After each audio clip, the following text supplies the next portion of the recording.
Hi, I'm John Brownlee, And I'm Linda Brownlee. and we're from countryhomesteadliving.com. And we live on a small homestead, and we have for several years. And we've been developing the homestead, and we've been teaching other people how to develop a homestead. Plus, I teach people how to locate, negotiate, and purchase country and homestead property. And my background for that is I have a legal education, and real estate law was one of my favorite areas of real estate. And today we're going to do a class, and the title of the class is The Top 5 Factors in Looking for Country and Homestead Property. Right. And so we had some questions that came in, and one of them was, what are the most important factors to look at in purchasing country or homestead property? Actually, there are 5 most important factors. The first one is water. The second is soil. The third are trees or timber. The fourth is access. And the fifth most important is location. Okay, so let's take a look at the questions in that order. We'll start with water. Why is water the most important consideration when looking for country or homestead property? Well, the reason water is the most important consideration is because if there is not an adequate source of water that is of good quality, and that is not proven before you purchase the property, the land that you purchase could be worth $0 as far as being good property for a country garden or for a homestead. Right. Okay, so how would you define an adequate source of good quality water? Well, first of all, there are 2 different definitions there. The first one is adequate. And an adequate source of good water is an amount of water that will allow you to finance the property. And most banks and mortgage companies require that to be a minimum of 5 gallons a minute flow of water. And that's usually water that comes from a well. Now, if you were to finance the property through some kind of a farm home loan, you might be able to combine a well's output of less than 5 gallons with the output of a developed spring where the 2 would equal 5 gallons or more and finance it. And the second part of that definition is good quality. And good quality water is merely water that would be safe to drink without getting sick. Now, a 5 gallon a minute source of water for a homestead will support a small homestead. Now, as an example, a homestead that has 4 people living on it, and there's, say, 25 chickens on the homestead, 1 milk cow, 1 horse, and either 1 sheep or 1 goat, in a small garden that's about 50 foot by 50 foot, which is actually a very small garden, and about 100 feet of blackberry or raspberry bushes and a small orchard of 10 or 12 dwarf fruit trees, requires almost 1,200 gallons of water a day to sustain it. And if you have a 5 gallon per minute well, it'll take a pump almost 4 hours a day just to pump that 1,200 gallons. Yeah, that's a lot of water. Okay, so if there is an existing well on the property, how do you verify the amount of water it produces and if the water is of good quality? Okay, the best way to verify it is to have the seller of the property produce what is called a well log. And the well log is the official paper that the well driller had to fill out and record with the state when the well was drilled. And on that document, it will tell you how many gallons a minute flow the well is. Now, if you there's a rough way of checking to see if there's adequate water. And what you do is when you look at properties, as you walk through the property, you turn all the faucets wide open. Yeah. And then when all the faucets are running wide open, you run around and flush all the toilets. And if there's good water output when all of the toilets are being flushed and all of the faucets are open, you have adequate water, and you've probably got 5 gallons of water a minute or more. Now, this is a great way to eliminate properties that might not have adequate water while you're looking at them. And by the way, if the seller of the property owner, or the realtor runs behind you and starts turning water off before you finish this little test, that's a good reason to cross that property off of your list, because it does not have adequate water. Yeah, it could be. Okay, so what about buying land that has a shared water source on it? Well, this is a question that we get asked a lot when we give talks at expos. Yes. And the situation usually goes something like this. I found a piece of property that I really like. It looks like it's got a good area for a house, a good area for a garden, place for an orchard.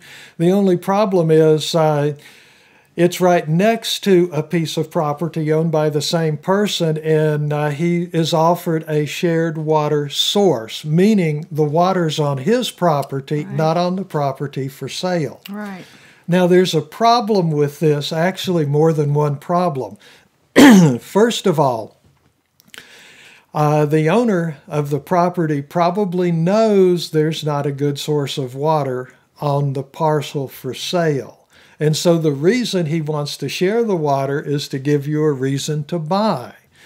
And the problems are, first of all, once a property is subdivided and a parcel is separated from the portion of the property that has the water, all water rights for that new parcel of land are lost.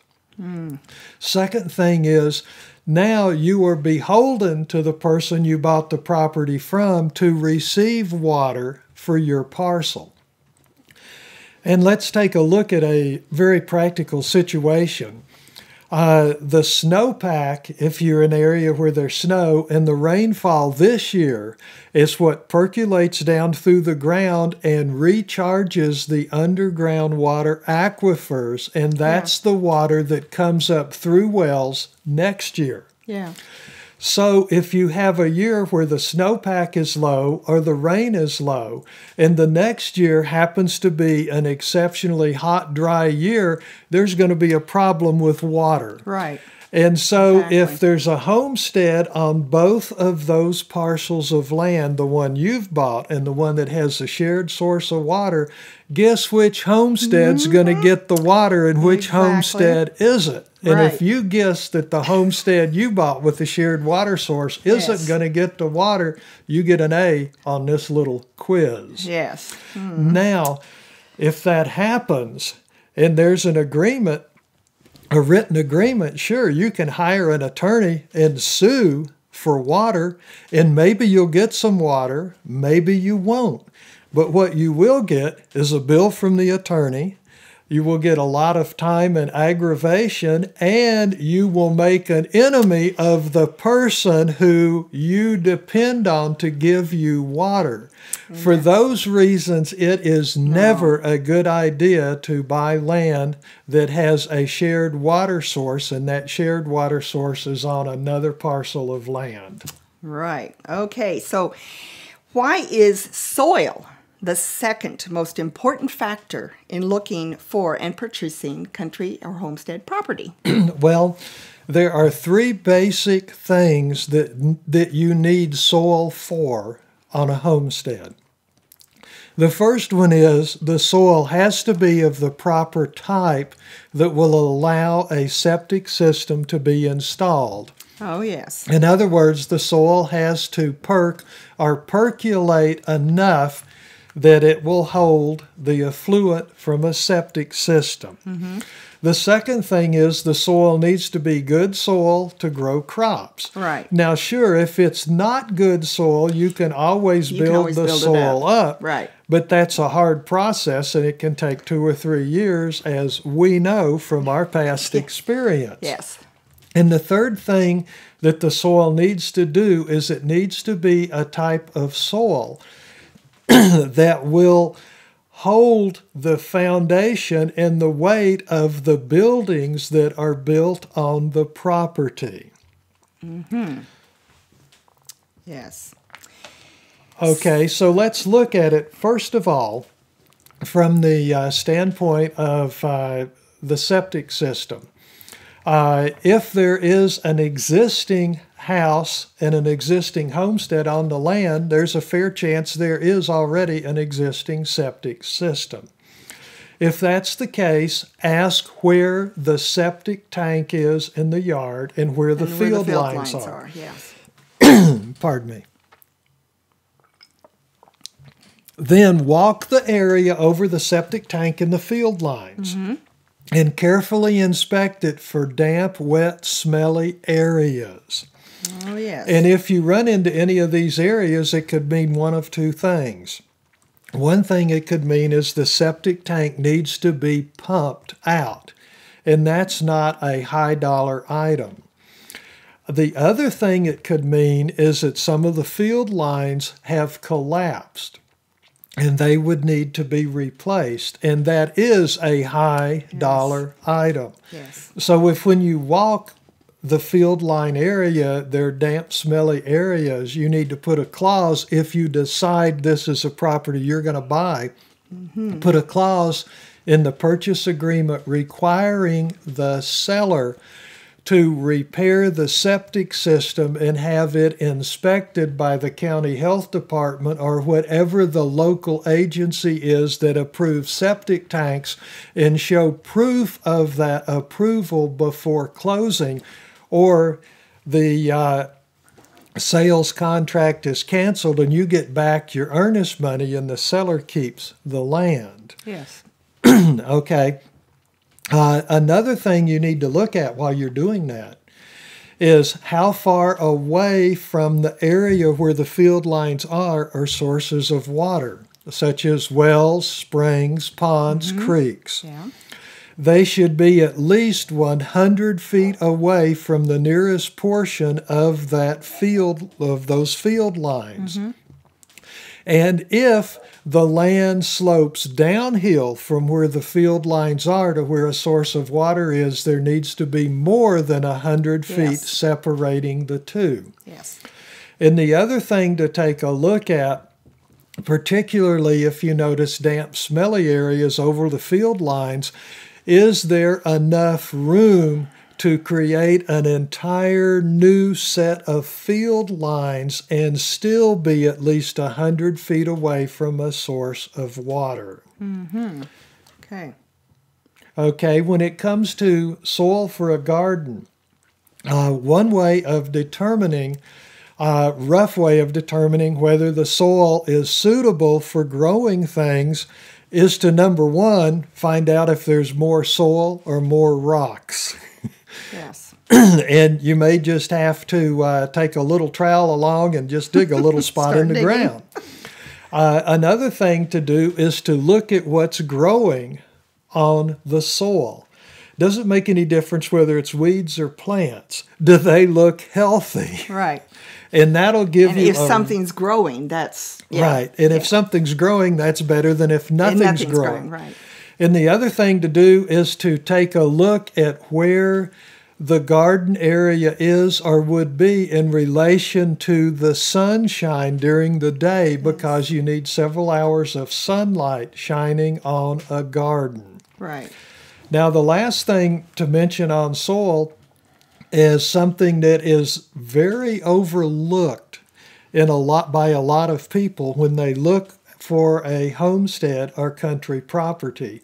And that is the soil a type that will hold the weight of a foundation in buildings? And without getting real technical into different soil types, what you would look for if there's no buildings on the land, if it's raw land, is look and see if there are any bare areas of soil. And if the soil is hard and dry and has wide cracks in it, that could be an indication that it might not be suitable soil to support a foundation in a building. If there are buildings on the property, take a good hard look at the buildings. particularly the outbuildings, which may not have a good solid foundation under them. Do the buildings stand straight and true, or are they tilted a little bit? If they're tilted a little bit, that may be an indication of problems with the soil.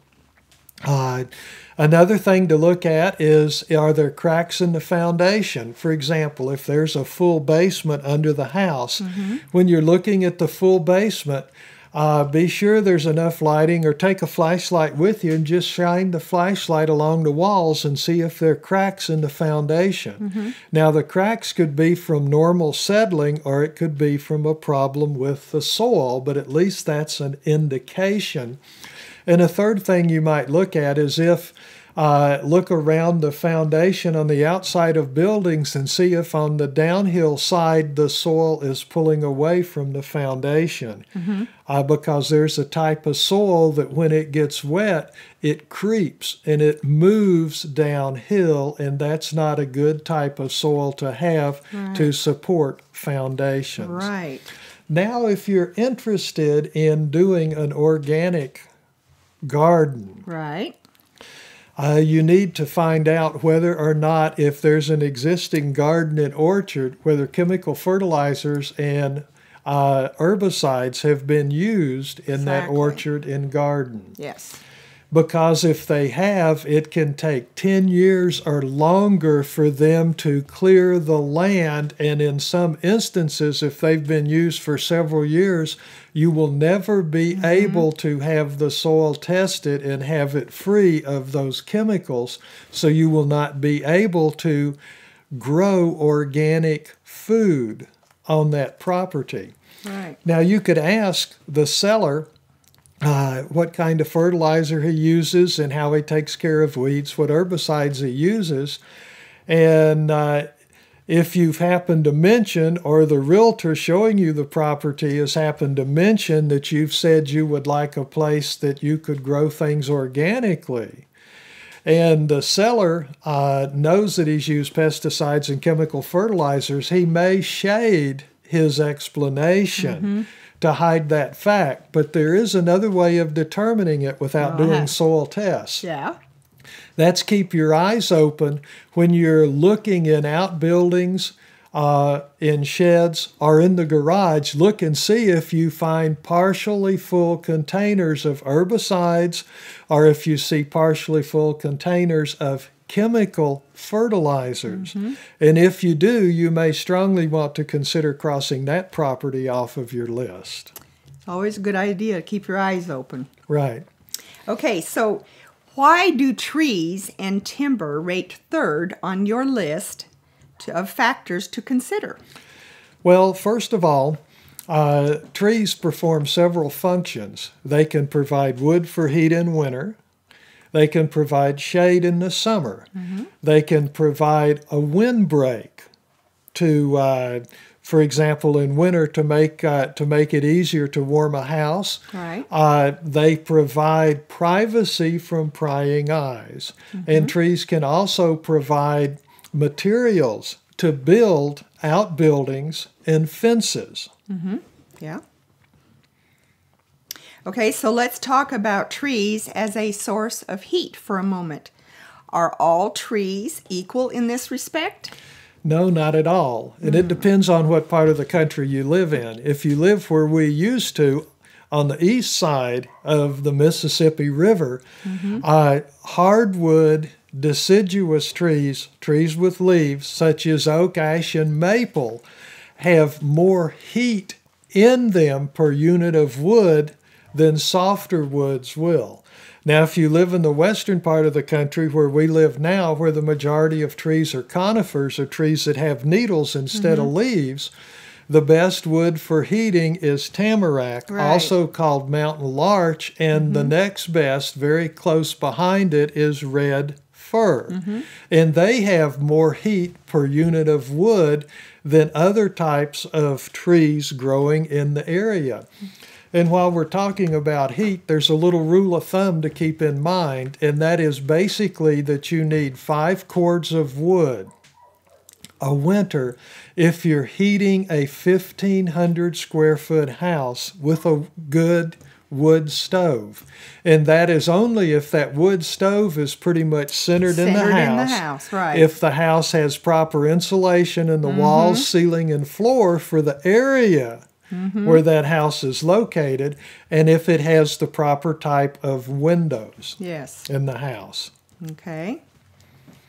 Now, other things that are interesting that you can use trees for, if you live in snow country and there's a meadow and the wind blows across that meadow in the wintertime towards your house or your driveway, there can be blowing snow, and that can increase your clearing off the driveway to get in and out from the house, and also clearing the sidewalk. And one way to prevent that is to plant a living fence about 50 feet away from the driveway or the yard, between the meadow and depending on the direction the prevailing winds blow. And so you would plant trees or shrubs that are dense, that are like 4 to 6 feet high, and you plant them close together where they're maybe less than a foot apart in a line paralleling that driveway or the yard. And when the wind blows, that can catch a lot of snow and reduce those things. Yes. Okay. So would you ideally want more than one species of trees on your property? Of course, because if you buy land and there's only one species of tree on the property, and you need to heat with wood in the wintertime, that species of tree may not be one that gives a lot of heat. Right. Or it may be a tree that is not good and dependable for building fences or outbuildings with. And so it's better to have a variety of trees on the property. And even in the western part of the United States, there are deciduous trees with leaves, such as birch and aspen trees. And if you have birch or aspen trees growing on your property and they're growing away from a road where cars go by and the leaves would absorb the carbon monoxide from the exhaust, when those leaves fall off of the trees in the fall, rake them up and put them on top of your garden and let them sit there all winter long. Leaf mold. Right, for leaf mold. And then next springtime before planting, if you need to, you might need to turn them under just a little bit, but they will replace the nutrients or replace a lot of the nutrients. They make good mulch. Right, really that were good mulch. lost with the plants from the previous winter time. Yes. Okay, so we've covered water and soil and trees. Why is access the next factor in your list? Well, the interesting part about access is if you don't have good access to your property, you may not be able to get in and out of your property. Yes. Now, access brings up the issue of easement. And a simple definition of an easement is your right to use another person's property to access your property if there's private property between your property and the nearest public road. Now, the best type of an easement to have for access is called legal access, and that's also known as a deeded easement. And this is an easement that's written out and recorded in the same office in the county where deeds are recorded. And that's notice to the whole world that you have the right to go across that private property between your land and the nearest road. And sometimes this written deeded easement will be separate from the deed to the property, and other times it will be included on the deed to the property. And it's also called an easement for ingress or egress. And ingress is the legal term for being able to drive across other property and come into your property. And egress is a legal term for being able to drive out from your property across someone else's property. And sometimes these are called easements appurtenant or appurtenant easements. Mm-hmm. And occasionally they'll be referred to as a recorded easement. But all of those words mean basically the same. Now, don't ever buy property that crosses someone else's private land unless they prove to you before closing that there is legal deeded access across that private property to get to your land. Okay. Is there a type of easement to beware of when looking for country or homestead property? Yes, and this is something that I see a lot, both in the East and in the West. But since we live in the West, I've seen it more in the West in the last 18 or so years. Yes. And that's called a prescriptive easement. And the basic definition of a prescriptive easement is an easement that's by open, adverse, and notorious usage for a statutory period of time. And I'll try to break that down into simple language instead of legalese. And that means that for a period of time set out in the state law that you live in, this easement has been used for people to go in and out from the property, and there's been no written permission to do so. Mm-hmm. And that's called an easement by prescription or a prescriptive easement. Now, there's a problem with this type of an easement, and let me tell you a little story that will help explain that problem.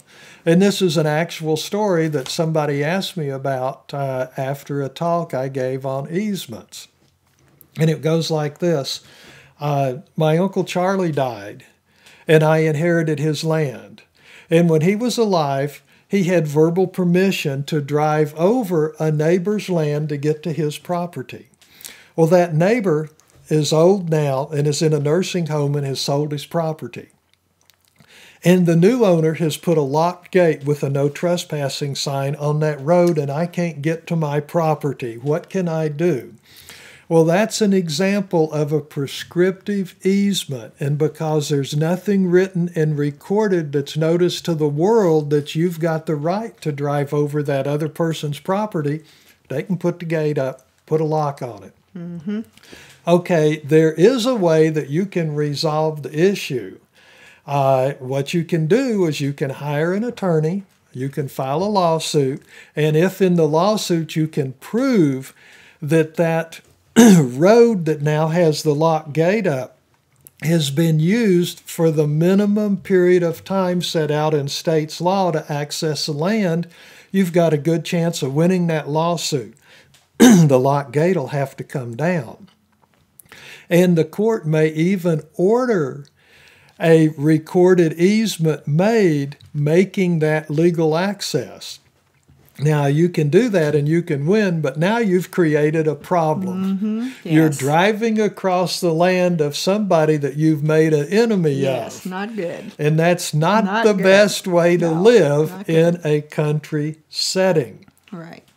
There are two other things that can be done in that situation instead of a lawsuit. One of them is to go to the owner of the property next door and say, can I buy the right to drive across your land? What would you charge me? Mm-hmm. You're kind of at the mercy of whatever they want to say. You may be able to negotiate a little bit, but that's one option. Mm-hmm. The other option is to go to them and say, hey, look, that was Uncle Charlie's land. He's died and I've inherited it. Would you like to buy the land?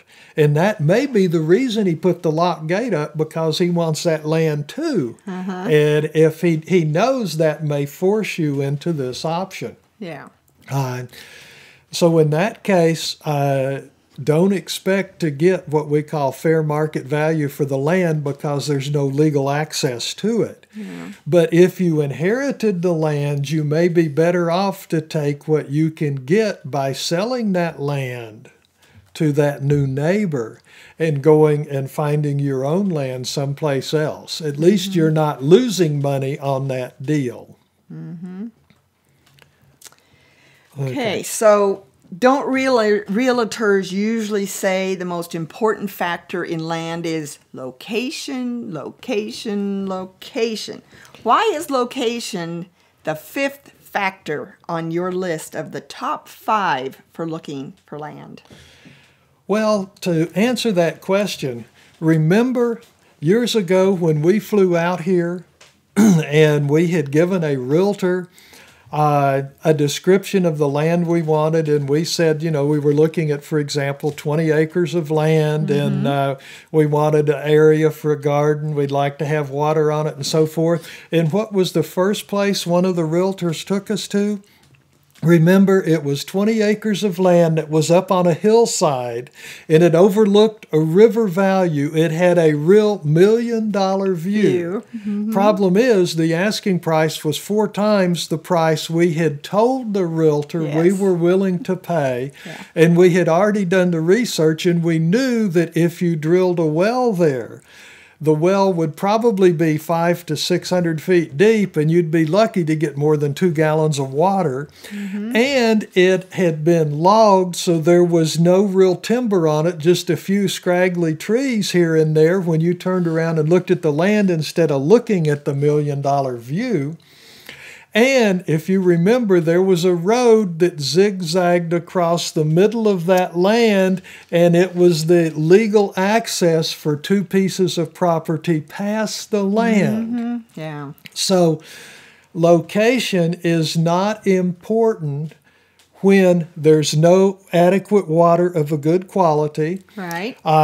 When there may not be a good place for a garden. Right. When there's no good timber on the land. And when somebody else has an easement that goes right through the middle of that land, and there's more than one person who can drive across your land anytime, day or night, because they've got that legal recorded easement. Right. So those are reasons that location is not number 1 on the list, but it's number 5. Now, when is location important? Well, when you're looking for country and homestead property, one of the things that makes location important is when it's the right location for the exposure to the sun that you need. For a garden.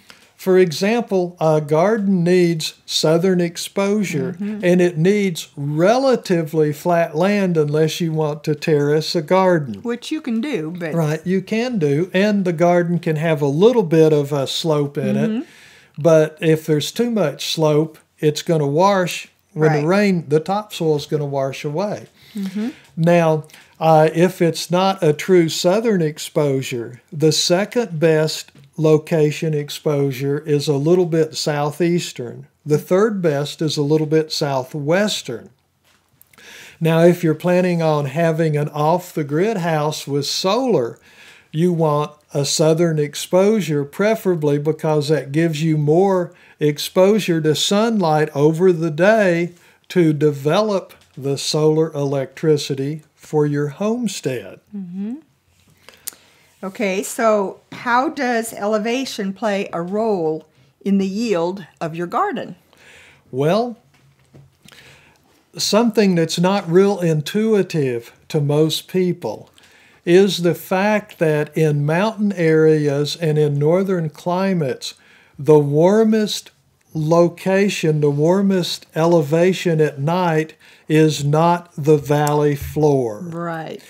Because remember, at nighttime, cold air comes down, warm air goes up. So the valley floor is actually the coldest place in nighttime in mountainous and northern locations. And so if you buy land that's at a real low elevation, it's going to be colder, and you run the risk of having a late spring or even an early summer frost in the in the land on the land, which can kill vulnerable plants such as tomatoes. Now, let me tell you a little story, a true story that happened not far from where we live. And there was a man who was a master gardener who lived in a southern clime, and he decided to move to northern Idaho. And he wanted to use his skills as a master gardener to provide organic produce to local stores and restaurants as a way of making his living. So he bought land at the valley floor. About 5 years later, he had to give up his dream because 3 of those 5 years he had a killing frost around the 15th of June.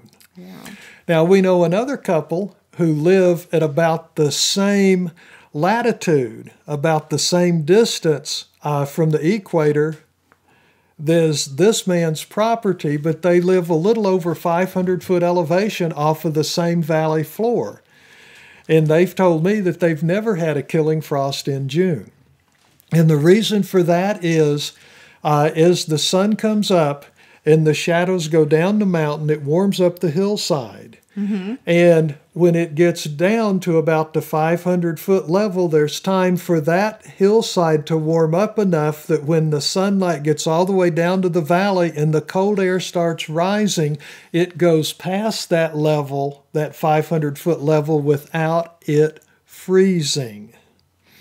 So that's something to keep in mind. It's better to have land that's on a bench or an elevation around 500 foot above the lowest level, particularly if that low level happens to be a river or a valley, than it is to be down on that lower level valley floor. Okay. Is there a problem with plowing the road in the winter? Well, that's one other thing to think about in location. Yes. Because if it's on a private road, the maintenance for that private road is paid for by the people who live on the road. And if you're in mountainous area where there's a lot of snow, or if you're in a northern climate in snow country, you're going to have the road plowed, and you're either going to have to plow it yourself or help other people pay for it being plowed to get in and out in the winter. And as you know, we have friends who live 4,000 or so foot elevation, about a half hour from here, and they, in the wintertime, they literally park their four-wheel drive vehicles beside the private road partway up to their house and snowmobile the last mile or so into their house every time they go in, and they have to snowmobile down to their vehicles every time they come out. So keep that in mind when you're looking at property in mountainous or snow country. Yes. Now, you know, in purchasing country or suburban property, factors like water, sewage, utilities, roads and road maintenance, easements, and other things are taken care of when you're buying property in a city or the suburbs. And most people who buy property there never, ever think of those things because they're already taken care of. Right.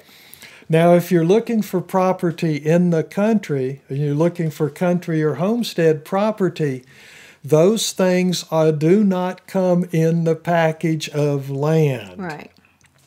The people looking for that property need to know about easements, need to know about utilities. They need to know about whether a road is public or private and who maintains it and so forth.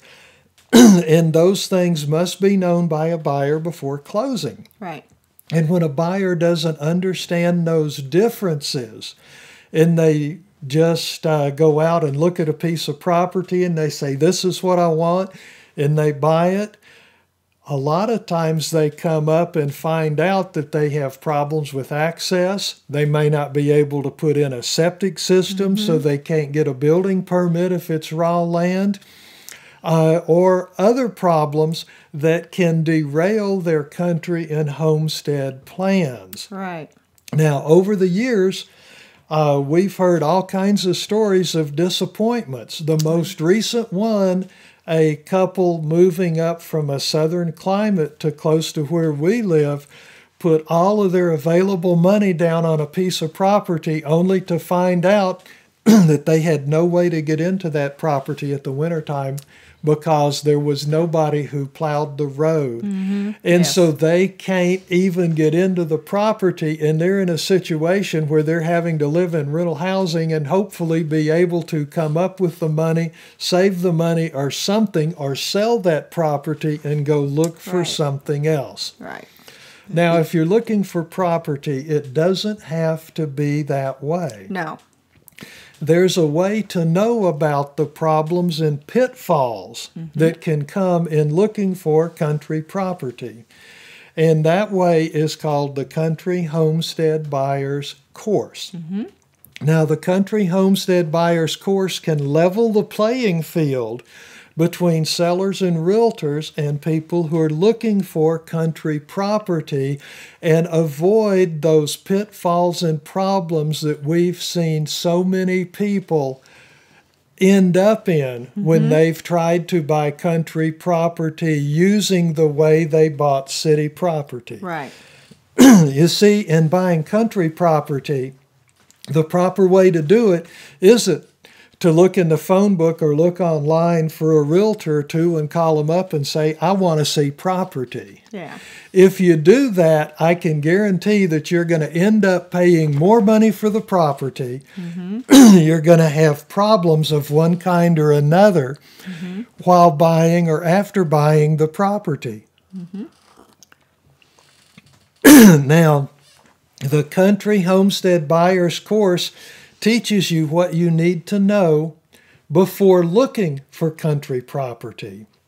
And it teaches you how to avoid the mistakes most people make. It teaches you about easements.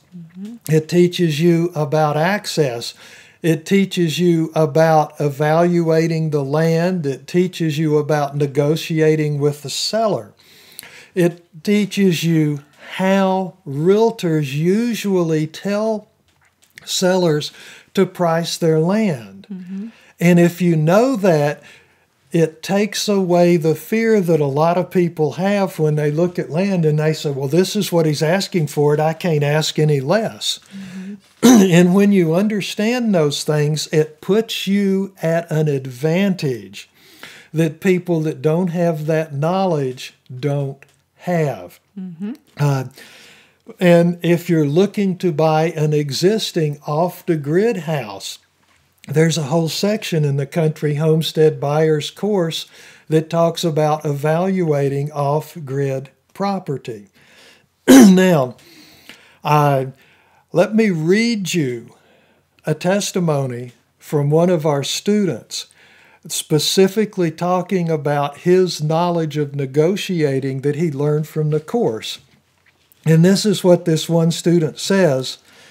Using the techniques taught in this course, I negotiated a $7,000 savings on the purchase of 6 acres of country property after the realtor said the buyer would not come down in price off of the listed price. That's Nathan Q. from Cloverdale, Oregon. Now, I can't promise that you're going to save $7,000 on the purchase of land because you learn how to negotiate. But what I can promise is that when you go through the Country Homestead Buyer's Course, you will pay less money, you will have less stress, less heartaches in buying the property, and you will avoid the pitfalls that a lot of people who buy country and homestead property have. Now, the usual cost of this course is $699. But for those of you who have listened to this class, we have a special limited time offer for you. You can purchase the course for only $299. Now again, this course will teach you how to evaluate country property. It will also teach you the safe ways to go into owner financing if you're offered owner financing and you don't have the ability or you don't want to have property financed by a bank or a mortgage company. And owner financing is fraught with a lot of problems, and it's best to know those problems and how to avoid them. Yes, yes. Now, as a special limited time bonus, we'll also throw in 6 months worth of coaching calls with me, John, and you can even decide when you want those coaching calls to start. They don't have to start when you buy the course. You can have them start several months later if you want to. And this is normally a $149 option for people who buy the course, but during this limited time special offer, it's yours at no additional cost. Now, so let me recap this. In this unlimited offer, you get the Country Homestead Buyers course. And the Country Homestead Buyers course is like me being there holding your hand through each process of looking for, evaluating, offering, negotiating, and purchasing country property. It will help you avoid all of the pitfalls and problems. And you get all of this, which is an $848 value when you go for the regular price and you add the 6 months of coaching for just $299. Now remember, this is a limited time offer. Let me read you another testimony from another one of our students. And this is from Arlen F. of Spokane, Washington, and this is what he says about the Country Homestead Buyers course. I appreciate the breadth and level detail of material presented in the course, and now I am armed with the knowledge to deal confidently with the sellers and real estate agents. This course levels the playing field and puts the buyer back in the driver's seat. So, don't let your dreams of country or homestead property get away from you and let time intervene. Choose now to be in the driver's seat and start learning how to look at, to purchase, and to obtain your country and homestead property. And this is something that is not the type of course that you take once you're actively looking for the property, because then you're subject to making mistakes. Right. It's the type of thing that you need to take ahead of time. To be prepared. Because if you're prepared ahead of time, when you go looking for it, you'll make much better decisions and get a much better deal and have less stress and heartache. Right. Now, each course comes with a no-hassle, no questions asked, 30-day money-back guarantee.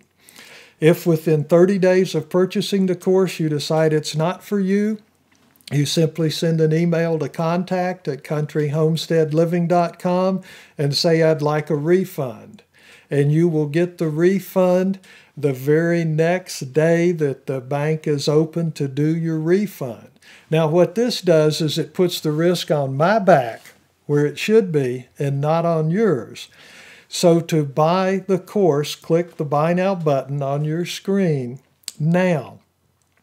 Now, to claim the free gifts, there are 3 free gifts that we'll give anybody, whether you buy the course or not, who has listened all the way through this class.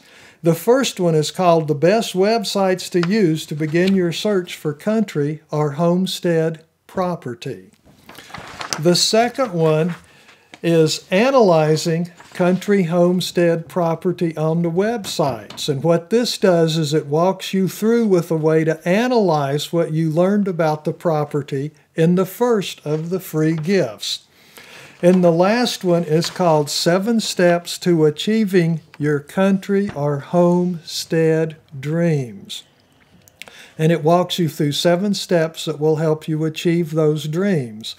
And to get these free things, all you need to do is click on the Buy Now button on your screen. And when you go to that page, there will be the link there where you can click to download the 3 free gifts. And you can click on that link as soon as you go to that page to download the 3 free gifts. And we want to thank you for staying with us for this course, and we want to encourage you to continue your searching your country and homestead dreams, and we hope this has helped inspire you. Yes, thank you for coming. Thank you for answering all these questions that people have been asking us. So we want to thank you, and we hope that you enjoyed it. Okay, have a good day. Thank you. Good night.